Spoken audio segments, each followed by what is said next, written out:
सोचिए, क्या कोई एक अकेला डेवलपर 60 से भी ज्यादा पूरी तरह काम करने वाले प्रोजेक्ट्स का कलेक्शन बना सकता है। आज हम एक ऐसे ही कमाल के सॉफ्टवेयर आर्काइव के गहराई में उतरने वाले हैं और देखेंगे कि ये सब आखिर हुआ कैसे। हाँ, सही सुना। 60 से भी ज्यादा। और ये सिर्फ एक नंबर नहीं है ना, ये सालों की मेहनत है, लगन है और एक डेवलपर के पैशन का जीता जागता सबूत है। जरा सोचिए, इतने सारे आइडियाज को कोड में, असलियत में बदल देना। और ये सारा का सारा कमाल किसी एक ही इंसान का है। तो मिलिए मुशर्रफ काजी से, एक मल्टी स्टैक एआई इंजीनियर और इंडी बिल्डर। मतलब ये प्रोफाइल ही हमें बता देती है कि हम सिर्फ कोड नहीं देखने वाले, बल्कि एक सच्चे क्रिएटर के काम को समझने वाले हैं। तो इस सफर में हम 4 हिस्सों से गुजरेंगे। सबसे पहले देखेंगे इस डेवलपर के अलग अलग प्रोफेशनल रूप, फिर इनके प्रोजेक्ट्स का एक टूर लेंगे, इसके बाद एक ऑटोमेटेड क्वालिटी चेक देखेंगे और आखिर में इस सब के पीछे जो दिमाग है उसे समझेंगे। तो चलिए पहले सेक्शन से शुरू करते हैं। अब देखिए, सीधे प्रोजेक्ट्स पर कूदने से पहले ये समझना बड़ा दिलचस्प है कि ये डेवलपर खुद को दुनिया के सामने रखता कैसे है, क्योंकि सच कहूं तो इनकी ब्रांडिंग भी इनके काम की तरह ही काफी वर्सेटाइल है। यहाँ पर इनकी रेंज बिल्कुल साफ नजर आती है। एक तरफ तो देखिए एक खूबसूरत पोर्टफोलियो है जो पूरा का पूरा मोशन डिजाइन और यूजर इंटरफेस पर फोकस्ड है, और फिर दूसरी तरफ बिल्कुल अलग एक ज्यादा टेक्निकल पोर्टफोलियो जो एआई से चलने वाले इंटरफेस के लिए है। इससे पता चलता है कि ये सिर्फ एक कोडर नहीं बल्कि एक विजुअल कहानीकार भी हैं। और ये कहानी सिर्फ डिजाइन तक ही नहीं रुकती। देखिए बाईं तरफ वो एक इंडी फाउंडर की तरह नजर आते हैं जो असल दुनिया की प्रॉब्लम्स के लिए प्रोडक्ट्स बना रहे हैं, और दाईं तरफ वो एक थॉट लीडर हैं जो मॉडर्न वेब टेक्नोलॉजी के बारे में लिख रहे हैं। मतलब एक ही इंसान और 2 बिल्कुल अलग अलग मिशन। चलिए अब आते हैं असली खजाने पर। 60 से भी ज्यादा प्रोजेक्ट्स का ये पूरा कलेक्शन, जिसे 5 अलग अलग कैटेगरीज में बांटा गया है। अच्छा, ये चार्ट हमें काफी कुछ बताता है। जरा देखिए, वेब एप्स और स्टार्टर्स, मतलब जो प्रोजेक्ट टेम्पलेट्स होते हैं, उन पे बराबर का फोकस है। कुल काम का आधे से ज्यादा हिस्सा तो यही है। इससे ये पता चलता है कि वो सिर्फ नए प्रोडक्ट्स ही नहीं बना रहे, बल्कि दूसरे डेवलपर्स की भी मदद कर रहे हैं ताकि वो जल्दी से अपना काम शुरू कर सकें। और हाँ, गेम्स और टूल्स दिखाते हैं कि इनकी क्रिएटिव और प्रॉब्लम सॉल्विंग साइड भी कितनी स्ट्रांग है। तो सबसे पहले सबसे बड़ी कैटेगरी को देखते हैं, 16 अलग अलग वेब एप्लीकेशंस, और इनमें से हर एक अपने आप में एक पूरी दुनिया है।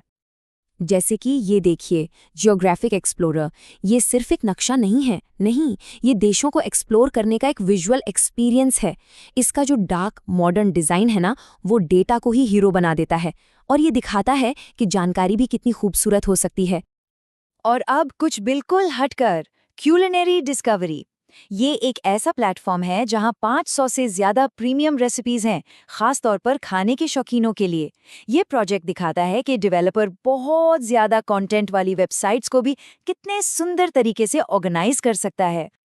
ठीक है, तो वेब ऐप से आगे बढ़ते हैं और अब चलते हैं थोड़ी मस्ती और मनोरंजन की दुनिया में। देखते हैं इनके बनाए हुए 10 मजेदार और अनोखे गेम्स। और यहाँ भी रेंज देखिए, जबरदस्त है। एक तरफ स्नेक नेट जैसा गेम जो सीधा हमें पुराने आर्केड वाले दिनों में ले जाता है, और दूसरी तरफ है फ्लक्स आर्केड जो एक मॉडर्न गेमिंग हब है। ये साफ दिखाता है कि वो किसी एक स्टाइल में बंधकर काम नहीं करते।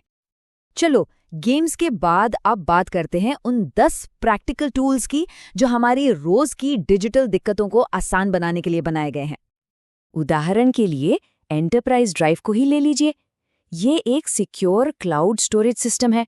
अब देखिए, सामने से इसका इंटरफेस एकदम साफ सुथरा और सिंपल है, लेकिन इसके पीछे की इंजीनियरिंग वो काफी कॉम्प्लेक्स है, जिसमें एंटरप्राइज लेवल की सिक्योरिटी और फाइल मैनेजमेंट शामिल है।